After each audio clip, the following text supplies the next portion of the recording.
This segment is brought to you by 4th Avenue Auto Repair.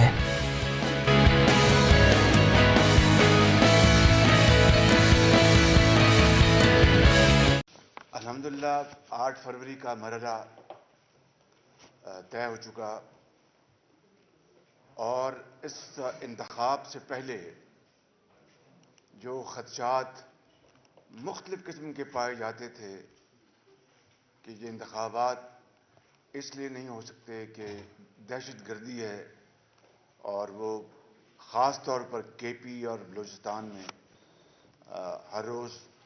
دہشت گردی کے واقعات ہو رہے ہیں، شدید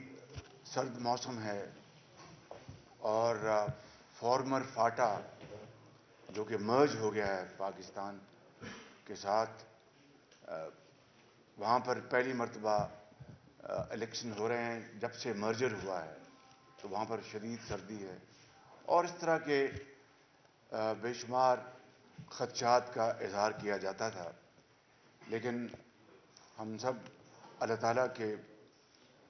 شکر گزار ہیں کہ یہ مرحلہ طے ہوا، اور اس میں اگر میں یہ نہ کہوں کہ سپریم کورٹ کے چیف جسٹس آف پاکستان قاضی فائد عیسیٰ کے بینچ اور یقیناً الیکشن کمیشن نے جس روز رات کو یہ فیصلہ آیا کہ الیکشن ہر صورت ہوں گے، تو میں سمجھتا ہوں کہ وہ خدشات دفن ہو گئے. اور اس کے بعد جس طرح میں نے گزارش کی کہ دہشت گردی کے واقعات ہو رہے تھے، اس حوالے سے جو امن و امان کی صورتحال کو موضوع بنانے کے لیے الیکشن والے دن جو لا انفورسنگ ایجنسیز افواج پاکستان نے جو کردار ادا کیا، وہ آپ کے سامنے، اور بہت حد تک اس طرح کے واقعات اس دن کنٹرول کیے گئے. اسی طریقے سے میں سمجھتا ہوں کہ الیکشن کمیشن پر بھی بے پناہ الزامات لگائے گئے، لیول پلینگ فیلڈ، دھاندلی اور طرح طرح کے الزامات. میں یہ عرض کرنا چاہتا ہوں اور بلا خوف تردید کہ جب 2013 کے الیکشن ہوئے تو 35 پنکچر کا الزام کس نے لگایا تھا، اور اس کی آڑ میں جو دھرنے دیے گئے، اس کی آڑ میں جو لانگ مارچز ہوئے، پارلیمنٹ پر حملہ کرنے کی بڑھ ماری گئی اور قبریں کھودنے کا ڈرامہ رچایا گیا، وہ پوری قوم کے سامنے ہے. اور پھر 35 پنکچر کا بھی حساب ہو گیا. سپریم کورٹ کے کمیشن نے واشگاف الفاظ میں کہا کہ الیکشن میں ان میں کہیں دھاندلی نہیں ہوئی، اور اس کی آڑ میں جو کچھ کیا گیا وہ آپ سب کے سامنے ہے. آپ کو پھر 2018 کا منظرنامہ یاد اچھی طرح کہ کس طرح رات کو آر ٹی ایس کو بٹھا دیا گیا. 66 گھنٹوں کے بعد رزلٹس آنے شروع ہوئے، اور تاریخ میں پہلی مرتبہ شہروں کے رزلٹس تاخیر سے آئے اور دیہاتوں کے رزلٹس فی الفور آنے شروع ہو گئے. اور پھر آپ نے پری الیکشن جو انجینئرنگ تھی اور الیکشن والے دن کی جو ریگنگ تھی اور پوسٹ ریگنگ، وہ ساری آپ کے سامنے ہے. میں قوم کا وقت آپ کے ان کیمراز کے ذریعے ضائع نہیں کرنا چاہتا. اور پھر آپ نے دیکھا کہ کس طرح خواجہ سعد رفیق کے رزلٹ کو سپریم کورٹ کی ججمنٹ کے ذریعے کاؤنٹنگ کو روکا گیا. میں اپنی مثال نہیں دینا چاہتا، لیکن چونکہ ایک بڑا امپورٹنٹ موضوع ہے، کراچی میں میرے حلقے میں جو بدترین ریگنگ کی گئی، اس کی کاؤنٹنگ کے لیے چیف جسٹس نے اس زمانے کے ان کو رکوایا. تو یہ سارا جو عمل جو دھاندلی کا پچھلے کئی الیکشن کے حوالے سے آپ کے سامنے ہے، اور اگر اس حوالے سے کہا جائے تو کون سا الیکشن ہے جس میں دھاندلی کے الزامات نہیں لگے؟ میں سمجھتا ہوں کہ جہاں پر میں نے چیف جسٹس کو مبارکباد اور شکریہ ادا کیا ہے، وہاں پر الیکشن کمیشن کے جو چیف الیکشن کمشنر ہیں وہ بھی تحسین اور شکریہ کے مستحق ہیں. اور آج میں آپ کو یہ گزارش کرنا چاہتا ہوں کہ اگر اس الیکشن میں جس دن الیکشن رزلٹس آ رہے تھے اس رات کو، یعنی جمعرات کی رات کو، تو 10-12% رزلٹس آنے پہ ایک ون سائڈڈ جو ایک شور ہوا اور بتایا گیا کہ آزاد جیت رہے ہیں اور پارٹیاں ہار رہی ہیں، 10-12% کے اوپر ایک رائے قائم کر لینا ایک غیر منطقی بات تھی اور غیر مناسب بات تھی. اور پھر آپ نے دیکھا کہ اس الیکشن میں حقائق اگر آپ اس کا سامنا کریں تو جواب آپ کو صاف صاف مل جاتا ہے کہ اس الیکشن میں جو دھاندلی کا الزام لگایا گیا، اگر ایسی بات ہوتی تو پھر یہ میرے لیفٹ سائڈ پہ جو ہمارے ایک سینئر پولیٹیشین ہیں بیٹھے ہیں جنہوں نے کھلے دل کے ساتھ اعتراف کیا کہ میں نے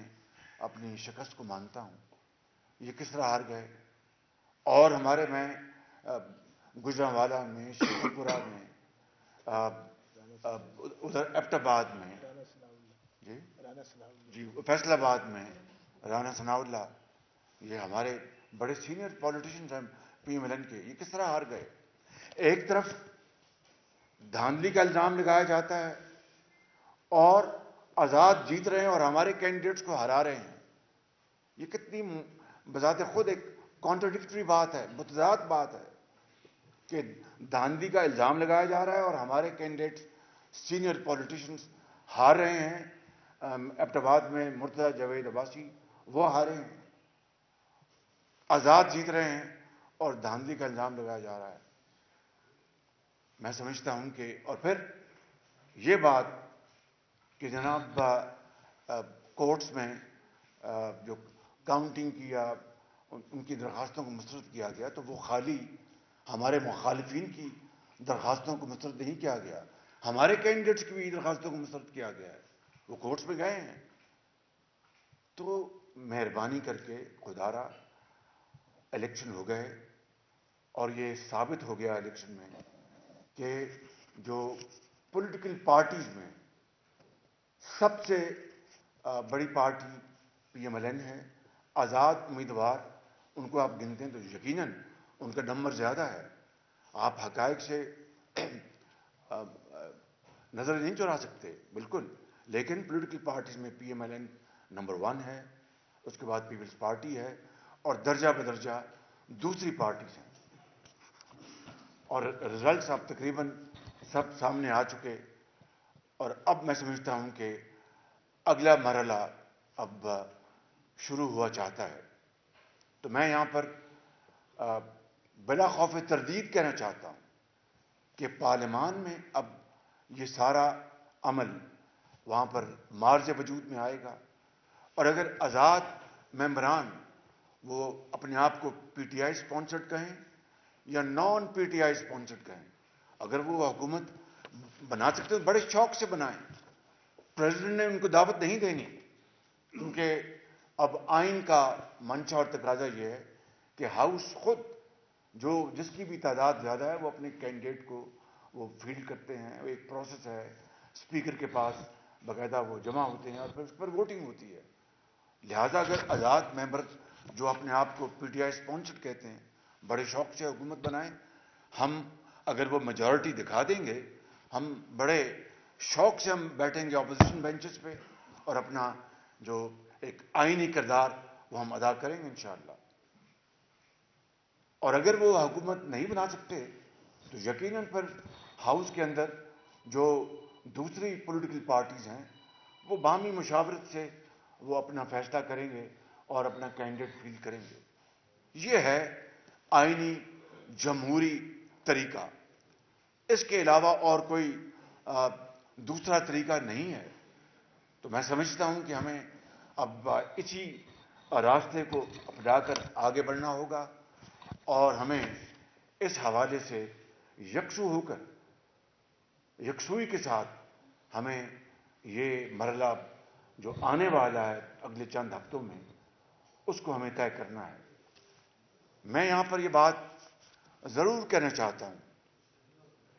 کہ جب 2018 میں ہمیں ایک جھرلو کے ذریعے جعلی ہتھ کنڈوں کے ذریعے ہمیں جب ہروایا گیا تو نہ ہم نے کسی کو گالی دی, نہ ہم نے کسی مقام پہ جا کر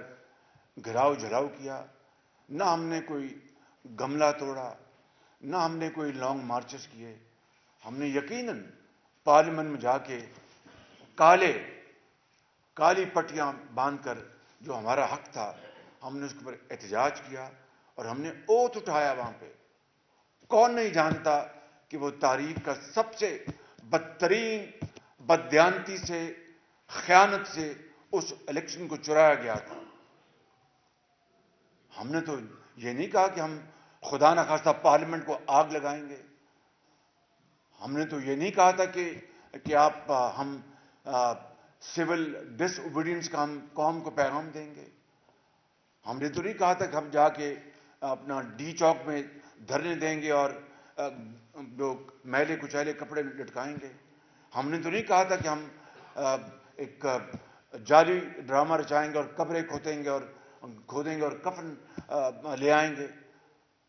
نواز شریف کی قیادت میں نہ کبھی ایسا سوچا گیا, نہ کبھی ہوا, نہ کبھی ہوگا.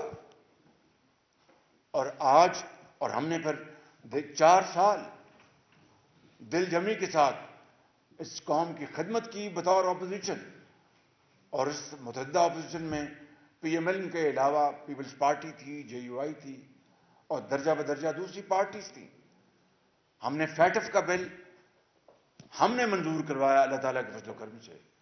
وہ قوم کی بہترین مفاد میں تھا. کریڈٹ جس کو بھی جاتا تھا اصل کریڈٹ پاکستان کو جانا تھا, اور ہم نے اپنی ذاتی پسند ناپسند سے بالاتر ہو کر ہم نے یہ فیصلے کیے اور ہم نے باقاعدہ وہاں پر اپنی پروسیڈنگ میں پورا حصہ لیا. لیکن جب ہم نے چارٹر آف اکانومی کی بات کی, پہلے دن کی میں نے اپنی تقریر میں فرسٹ مائی میڈن اسپیچ, اور اس میں جس طرح اس کو حقارت سے ٹکرایا گیا, اس کے اوپر جس طرح فکرے کسے گئے, جو الفاظ جو دن رات وہ کہتے تھے یہاں پر کہنے کا مناسب نہیں ہے, اس سے مزید قوم کا وقت ضائع ہوگا.